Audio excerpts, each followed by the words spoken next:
தேர்தல் செயல்முறையை எளிதாக்கவும் நம்பகமானதாக மற்றும் வெளிப்படை தன்மையுடனும் மாற்ற இந்திய தேர்தல் ஆணையம் கடந்த 6 மாதங்களில் 28 புதிய முன்னெடுப்புகளை மேற்கொண்டுள்ளது. இந்த முன்னெடுப்புகளானது 6 பகுதிகளாக பிரிக்கப்பட்டுள்ளது. அரசியல் கட்சிகளுடனான இணைந்த செயல்பாடுகள், தேர்தல் முறைகளை தூய்மைப்படுத்துதல், தொழில்நுட்பத்தின் பயன்பாடு, வாக்காளர் பட்டியலின் துல்லியம், வாக்களிப்பதை எளிதாக்குதல் மற்றும் திறன் மேம்பாடு ஆகியவனவாகும்.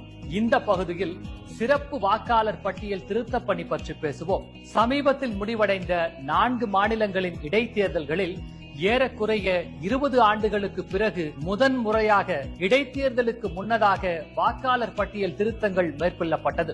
இம்முன்னெடுப்பு தகுதியுள்ள அனைத்து வாக்காளர்களும் தங்கள் வாக்களிக்கும் உரிமையை பெறுவதை உறுதி செய்வதோடு வாக்காளர் பட்டியலில் தகுதியற்ற பதிவுகள் நீக்கப்படுவதையும் உறுதி செய்வதன் மூலம் இடைத்தேர்தல்களில் வெளிப்படைத்தன்மை மற்றும் நம்பகத்தன்மையினை மேம்படுத்த உதவியது. அடுத்த காணொலியில் இந்திய தேர்தல் ஆணையத்தால் மேற்கொள்ளப்பட்டுள்ள பிற முன்னெடுப்புகளை பற்றி காண்போம். இதுபோன்ற இந்திய தேர்தல் ஆணையம் தொடர்பான மேலும் புதிய தகவல்களுக்கு எங்களது அனைத்து சமூக ஊடக தளங்களை பின்தொடரவும் மற்றும் சப்ஸ்கிரைப் செய்யவும்.